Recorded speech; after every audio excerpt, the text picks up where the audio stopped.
Código Magenta. Y ya llegó también para pedirle su respuesta el maestro Ricardo Peralta, porque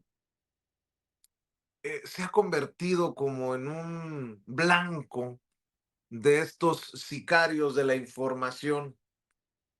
Querido Ricardo Peralta, prepárate para responder a este video que hace rato publicábamos, transmitíamos aquí en Sin Censura. Échalo, Ceci. Yo quiero nada más rápidamente atender los tres nombres que se están mencionando dentro de los muchos que hay en la lista, porque recordemos, desde hace más de un año en Código Magenta se publicaron los nombres bajo la lupa que había en Washington, que incluían a Ricardo Peralta, Mario Delgado, Amaro Martínez Zapata. Ahora por lo menos el más visible, Rubén Rocha Moya, el gobernador de Sinaloa. Yo creo, Ricardo Peralta, que lo que dijiste ayer, que nos decías, perdón, ayer, la semana pasada, que hablabas de Código Magenta y tu proceso legal en contra del dueño de Código Magenta, tuvo efectos en Código Magenta que brincan como chinicuiles en comal. Te saludo con mucho gusto, un hombre al que respetamos, admiramos y le agradecemos que comparta con esta audiencia diferente e inteligente. No me alcanzó para darte el nombre del periodista ahí en esa mesa de Código Magenta que te vuelve a señalar en la supuesta lista de narcopolíticos que ha sido desmentida hasta por Marco Rubio. Pero ¿cómo ves, Ricardo Peralta? Y eso que no ganaste el proceso para fiscal, y eso que no quedaste primero o segundo rumbo a la jefatura de gobierno de la Ciudad de México. Si así, hermano, te traen como te traen. ¿Cómo estás, Ricardo Peralta? Pues contento, como siempre, mi querido Vicente, de estar aquí en Sin Censura. Mira, pues sin censura te voy a decir algunos comentarios. Seguramente me debes de percibir pues muy angustiado, desvelado. Te veo. Se me hace que te comiste las uñas toda la noche. Sí, como diría el presidente López Obrador, uy, qué miedo, miren cómo estoy temblando. Mira, voy a hacer una pequeña reseña nada más para no dejar. ¿Quiénes son estos personajes? De ahí tenemos que partir de todo. Ramón Alberto, y yo te doy el nombre de este señor, que yo no sé si sean periodistas, porque pues los periodistas son los que estudian periodismo. Los periodistas, como los que somos abogados, pues tuvimos la posibilidad de ir a la universidad, en mi caso a la UNAM, luego nos convertimos en maestros. Por cierto, este año cumplo 15 años dando clases ahí en la Facultad de Derecho. Felicidades. Los voy a invitar porque creo que en mayo van a hacer la entrega de reconocimientos. Y los que hemos practicado alguna profesión, estamos avalados por la Constitución, el artículo 5º constitucional, y del artículo 5º constitucional se emana la ley de profesiones, la Ley General de Profesiones. Ahí se regulan una serie de requisitos para que alguien se pueda ostentar o pueda ejercer alguna profesión. La libertad de profesión, que está relacionado con la libertad de prensa, que de alguna forma está relacionado con la libertad de expresión, aunque eso está en otro artículo. Cuando hablamos de la libertad de prensa, hablamos de la expresión que tiene cualquier persona de informar. No importa, porque eso fue también una regulación internacional, no importa que no sea periodista, es decir, nos convertimos todos en comunicadores. Pero estos señores que se dicen periodistas, en la enorme mayoría, no tienen un título profesional para ejercer. Y aún así se mencionan y se refieren como periodistas, denostando la noble carrera, el oficio profesional del periodismo, que requiere una serie de requisitos, no solamente estudiar, no solamente ejercerlo, sino ejercerlo con responsabilidad. Hay distintas formas de responsabilidad. Hay responsabilidad política, hay responsabilidad social, hay responsabilidad legal. Cuando tú te ostentas como profesionista y no eres profesionista, tienes una responsabilidad penal, además de moral, Imagínense todos aquellos que dicen, no, yo soy el periodista y el periodista y el periodista. Se llama usurpación de profesión. Es un delito, partiendo de ahí. ¿Quiénes son estos personajes? Bueno, pues Ramón Alberto Garza trabajaba para los Junco, fue quien creó en el Reforma, exactamente. Él creó el periódico El Norte en Monterrey y en todo el estado de Nuevo León, y fue patrocinado por Carlos Salinas de Gortari para comprar lo que fue Reporte Índigo. Tú que eres periodista de a de veras, mi querido Vicente, no como todos estos que se ostentan, sería importante, interesante que cualquiera que tenga interés en este tema, porque no quisiera darle tanto tiempo, porque son irrelevantes además, pero es importante que la gente conozca de dónde vienen. Carlos Salinas de Gortari les da el dinero para que compren Reporte Índigo. Y con otro señor que se llama Luis Macice, que sigue teniendo Reporte Índigo, ellos venden a este Luis. ¿Quiénes son ellos? Otro señor que se apellida Navalón, que es español, que vive ahora en Nueva York, que es muy cercano a Ramón Alberto, tiene un departamento gigantesco en Nueva York, vive allá.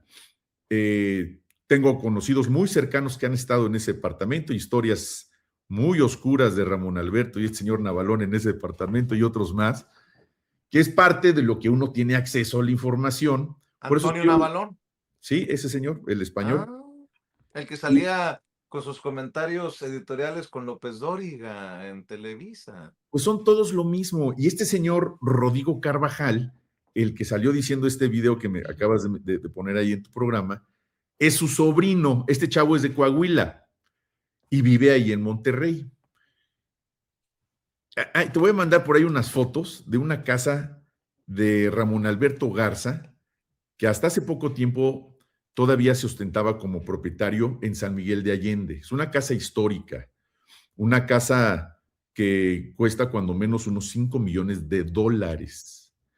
Es ahí donde entramos a la lógica. A ver, muchos somos profesionistas, muchos hemos trabajado toda nuestra vida para mantener a nuestras familias, hemos tenido salarios dignos, hemos tenido muy buenos negocios, pero difícilmente alguien que se dedica a la comunicación, a la información o al periodismo logra amasar una fortuna de millones y millones y millones de dólares, con yates, con helicópteros, con mansiones, departamentos en Polanco, departamentos y casas gigantescas en San Pedro Garza García, Nuevo León, cuando los orígenes sociales, económicos, pues no han sido los que corresponderían a alguien que ha heredado fortunas, que nadie está peleado con eso. Pero, ¿de qué estamos hablando? Estamos hablando de la prensa sicaria. Estamos hablando de los extorsionadores a través del micrófono, a través de las cámaras, a través de las plumas. Son extorsionadores profesionales que venden espacios en sus medios.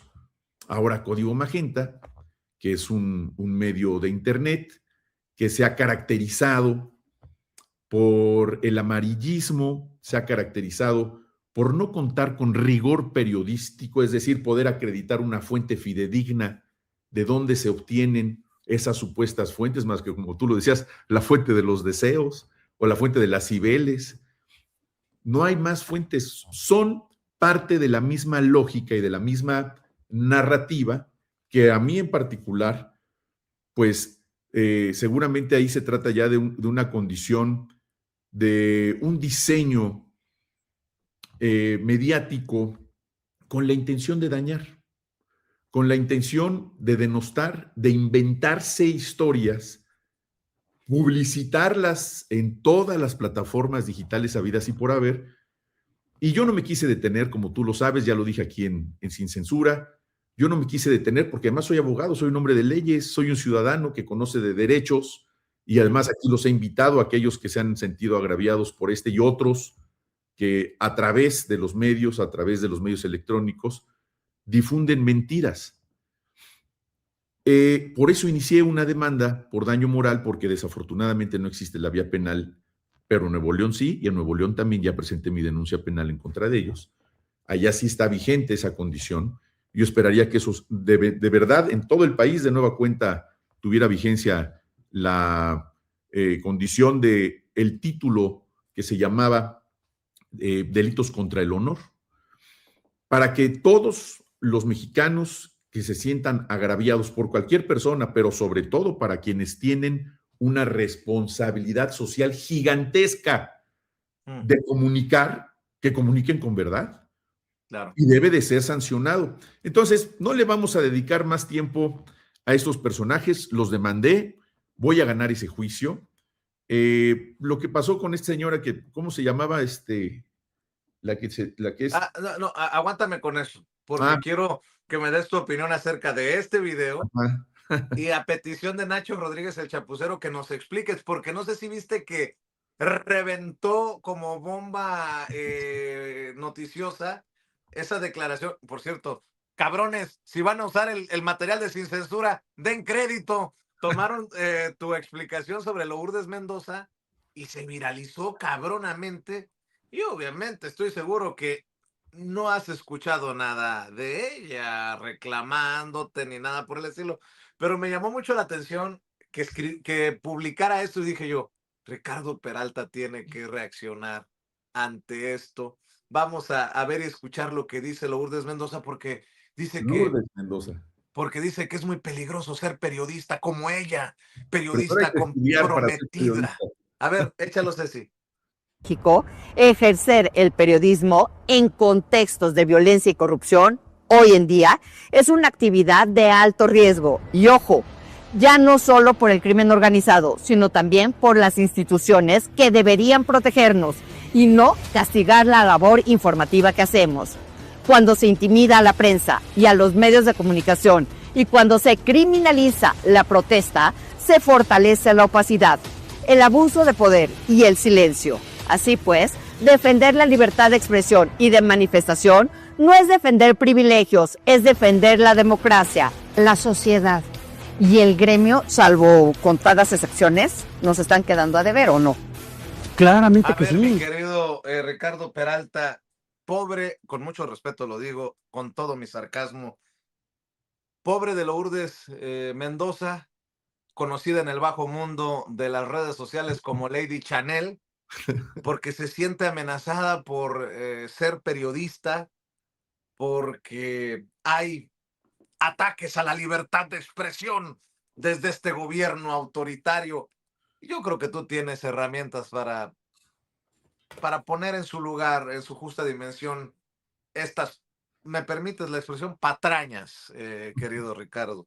Mira, me puse los lentes porque además ya no veo bien de lejos, cosas de la edad, pero me puse los lentes porque creí que era inteligencia artificial lo que habías puesto ahí. No, pero no. Yo dije, ay, cada vez está más chafa la inteligencia artificial, pero no, veo que sí. Ay. Mira, ¿qué te puedo decir que no sepa la gente?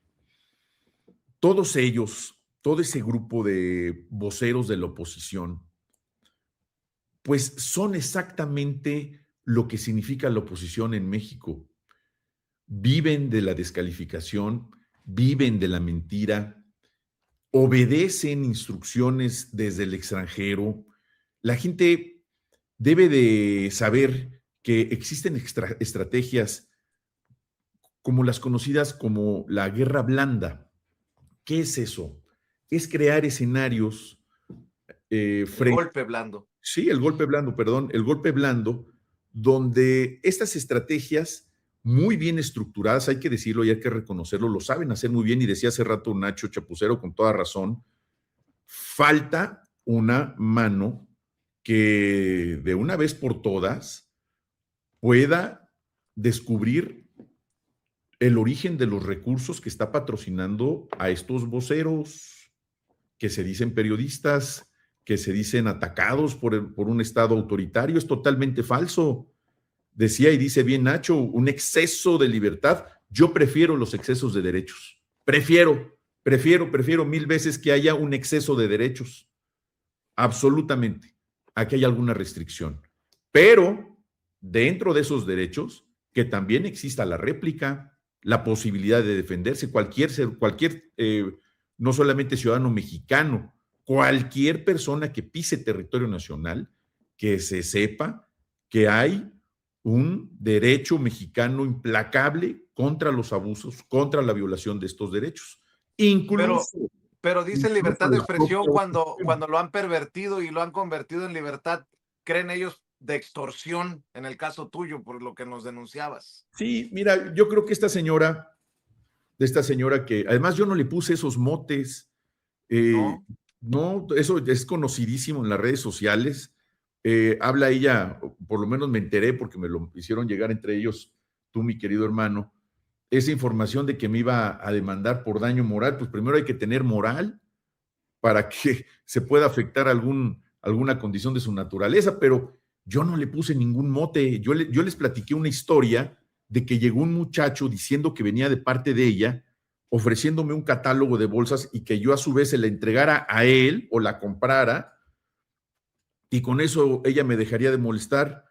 Pues obviamente yo no estoy sujeto a creerle al muchacho, por eso no accedí a nada, y sí le di una bolsa, pero le di una bolsa como estas de plástico, nada más.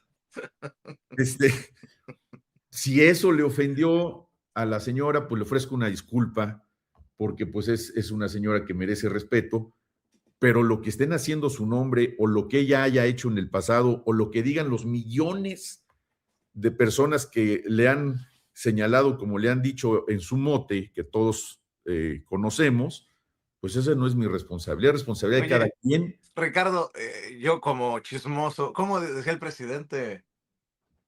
Como chismoso profesional, creo, nos decía, oye, ¿te acuerdas cuánto costaban las bolsitas que te proponían para calmar la cobertura en tu contra? Pues estas valen como 5 pesos, mano. Aquellas, Aquellas, aquellas yo creo que, no, pues miles de pesos, una locura, pues eran, yo cuando empecé a ver dije, oye, ¿y estos aceptan pancholares o del turismo, del turista? Le digo, porque son los únicos que tengo. Le digo, ¿cómo crees? Le digo, ¿es en serio? No, pues si usted lo considera, no, pues no lo considero. Tengo que este muchacho se fue espantadísimo de mi oficina. Yo lo acepté que fuera a verme porque me dijo, es un tema muy delicado de una periodista y bla. Pues obviamente en defensa precisamente de los derechos y sobre todo de los periodistas serios, de los comunicadores, escuchas, a lo mejor traen alguna información interesante. No, ya cuando le empecé a escuchar, le hablé a una persona que estuviera ahí, lo tenemos documentado, por cierto, por si algún día hace falta, lo tenemos documentado, porque ese tipo de cosas se tienen que documentar.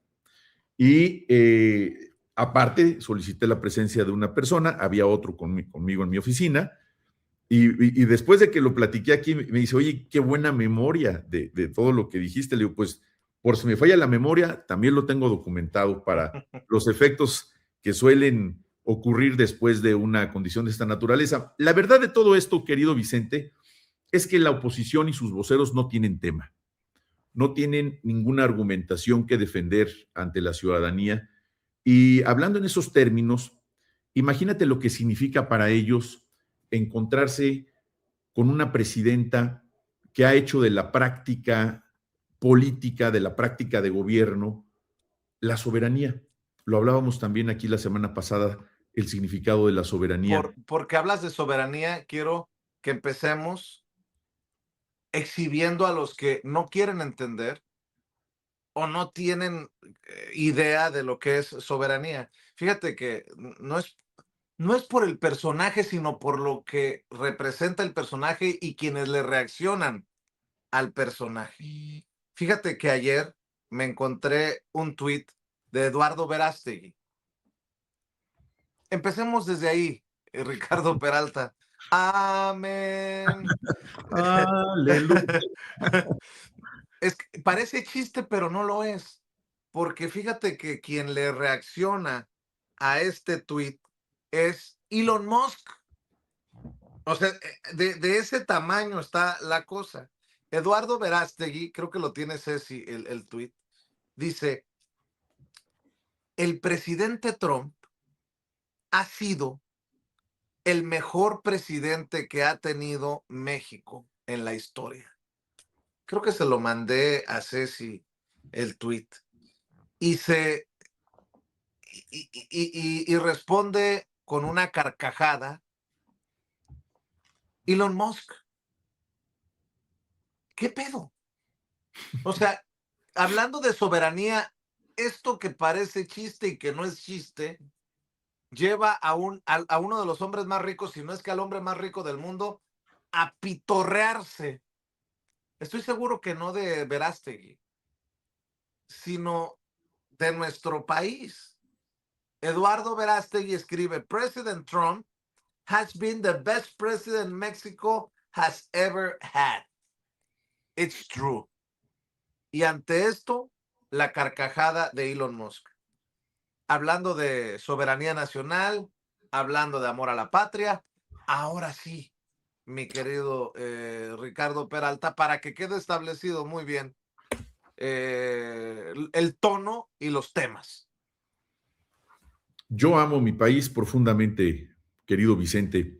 Cada vez que tengo noticia de personajes como este señor Verástegui, que yo supe de su existencia ahora que se quiso convertir a la política, que todo el mundo tiene el derecho, pero pinta muy bien, extraordinariamente bien, lo que significan los conservadores en nuestro país. Te soy franco, porque suelo ser un hombre transparente. Cuando me río, cuando estoy contento, pero cuando veo en este tipo de mexicanos estos deslices de entreguismo, de prostitución, porque eso es lo que así se tiene que decir, cuando se convierten en apátridas y esa forma de ser apátrida tiene que ver con denostar a nuestra historia, denostar y además frente a quienes nos han invadido en una y otra ocasión en términos económicos, en términos culturales, en términos territoriales, en términos bélicos. Ese entreguismo los retrata exactamente como fue hace 200 años con Maximiliano. Los retrata perfectamente bien a los conservadores en México, como los que has mencionado aquí en tu programa, a los panistas. Los retrata extraordinariamente bien a los voceros de la oposición, el Ramón Alberto, todos estos, que eso sí es basura informativa. No suelo yo expresarme mal de las personas, pero cuando nos tocan a la patria, yo creo que ahí tenemos que brincar todos.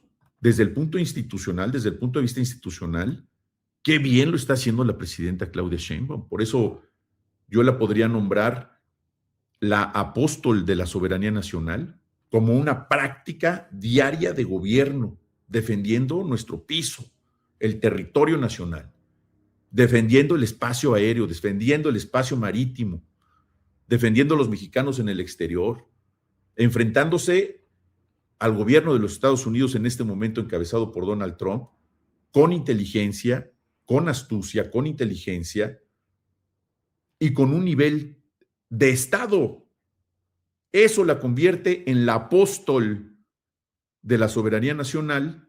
A la doctora Claudia Sheinbaum la convierte en la apóstol de la soberanía nacional, como lo fue en su momento y en una condición grave, histórica, Francisco I. Madero, apóstol de la democracia, cuando se enfrentó precisamente a los mismos traidores de la patria, en épocas históricas distintas, pero con enormes coincidencias, con mexicanos entregando la patria, con mexicanos cayendo ante las intenciones y las provocaciones de los Estados Unidos. Eso mismo le pasó a Francisco I. Madero, defendiendo la democracia de nuestro país.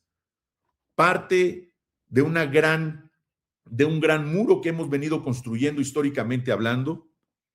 Francisco I. Madero se le denominó el apóstol de la democracia para acabar precisamente con la reelección.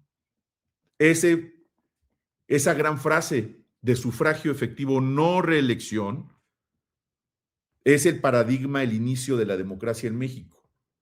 la no intervención, el no injerencismo y el respeto a México es el punto de partida de el apostolado, de la apóstol de la soberanía nacional, que es la doctora Claudia Sheinbaum Pardo, en un momento histórico donde está dejando una huella a nivel mundial de lo que representa ser la primer presidenta de México, pero no solamente por una condición de género, una mujer que representa a la mujer mexicana.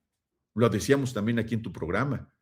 ¿Quiénes son las mujeres mexicanas? Son nuestras hijas, son nuestras esposas, nuestras madres, nuestras amigas, nuestras compañeras de trabajo. ¿Y qué características tiene la mujer mexicana? Trabajadoras, valientes, enfrentan cualquier condición bajo cualquier circunstancia y sacan adelante a sus familias.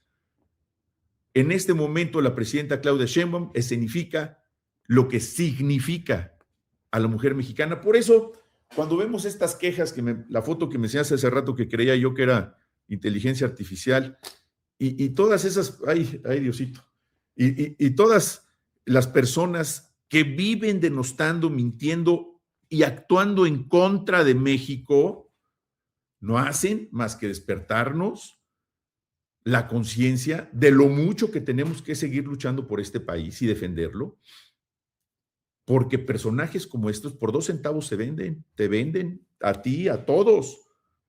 Mira que irles a besar los ojos a los gringos. Mira que teniendo la responsabilidad de ser personas públicas, incitar a una invasión a nuestro país, estar incitando y colaborando con un gobierno extranjero. ¿Qué necesidad? ¿Qué no hay un mañana?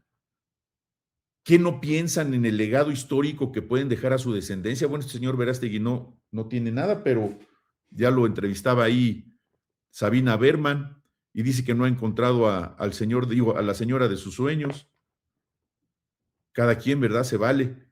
Pero empezando por ahí, bueno, se me salió, amigo, discúlpame. Entonces, ¿quiénes son? Analicémonos. Viene del Reforma un señor, la otra señora le paga a otro señor que es uno de los principales adversarios de la transformación de México. ¿Por qué nos atacan a nosotros en lo personal y nos inventan historias?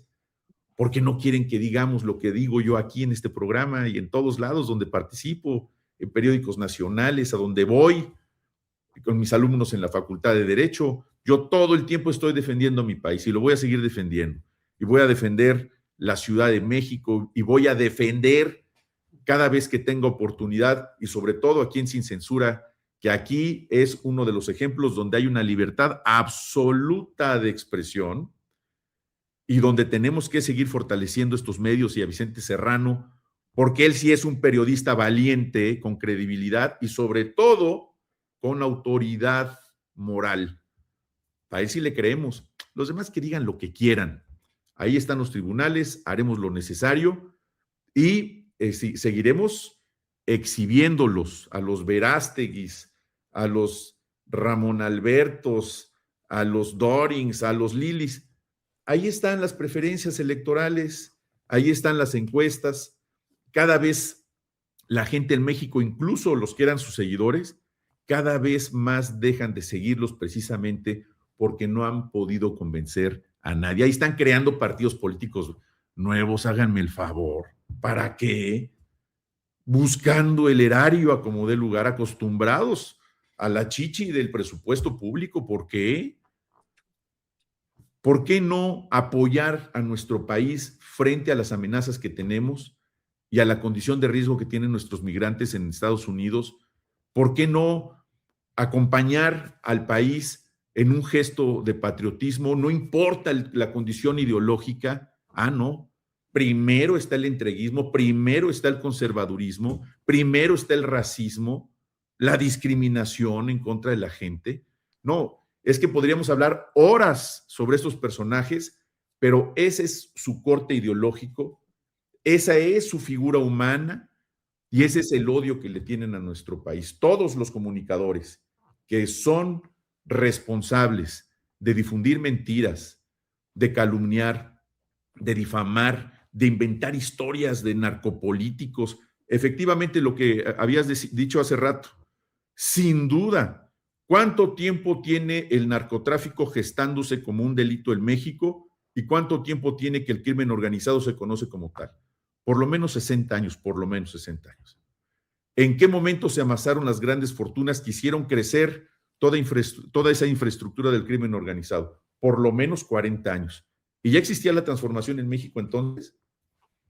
Cuidado, se les pueden hacer realidad sus pesadillas a todos aquellos que quisieran que algunos que no participamos en esas condiciones porque tenemos convicciones nacionales, convicciones patrióticas y sobre todo convicciones de legado que le queremos dejar a nuestras familias, a nuestros alumnos y al país entero. Nosotros en verdad no somos iguales. Nada más rasquémosle tantito dónde están esas riquezas de los exgobernadores priistas, exgobernadores panistas. ¿Dónde está García Luna? ¿De qué vive Calderón en este momento? ¿De qué viven y han vivido los legisladores panistas y priistas que hoy viven en las zonas residenciales más caras del país y de Estados Unidos, curiosamente? Nada más así tantito. Yo tengo información que te voy a ir pasando, mi querido Vicente, y que mucha gente más las tiene, pues se pueden llevar sorpresas. Ojalá, de verdad, que todos aquellos que añoran esas condiciones, como si Estados Unidos, y eso me hizo recordar, fuera quien tuviera que decirnos qué hacer en México. Me hizo recordar la condición y el mote que en su momento tuvieron los extraditables en Colombia en las épocas de Pablo Escobar Gaviria. Hay un libro por ahí, si no mal recuerdo, de Julio Scherer, papá, donde habla precisamente de los extraditables. Está muy interesante. Y de cómo en su momento ellos mismos se ofrecieron a construir una prisión, ahí vivieron, pero era una prisión autogobernada por ellos, administrada por ellos, pero ahí estaban encerrados para evitar ser extraditados a los Estados Unidos. Hoy en una condición de colaboración, en una condición donde también México es beneficiado al momento de entregar, en virtud de la Ley de Seguridad Nacional, a esta cantidad de narcotraficantes peligrosísimos para nuestro país. Qué bueno que se vayan a los Estados Unidos si allá tienen cuentas pendientes. ¿Por qué? Y esa es una explicación. Porque la mayoría de los negocios que hicieron los narcotraficantes mexicanos fue para afectar la salud pública de los Estados Unidos, y eso no cabe duda. La venta de estas sustancias, más allá de lo que tendrán que hacer en ese país para evitar que siga creciendo la tasa de consumo de estupefacientes y narcóticos en los Estados Unidos, ese es otro boleto, pero sin duda es un mercado gigantesco, el más grande a nivel mundial, y los cárteles no solamente de México, del mundo entero, ven en ese país un gran negocio, y si afectaron a la salud pública, tendrán que enfrentarse a las acusaciones que existen en esos países. ¿Por qué? Porque no es que simplemente se hayan ido.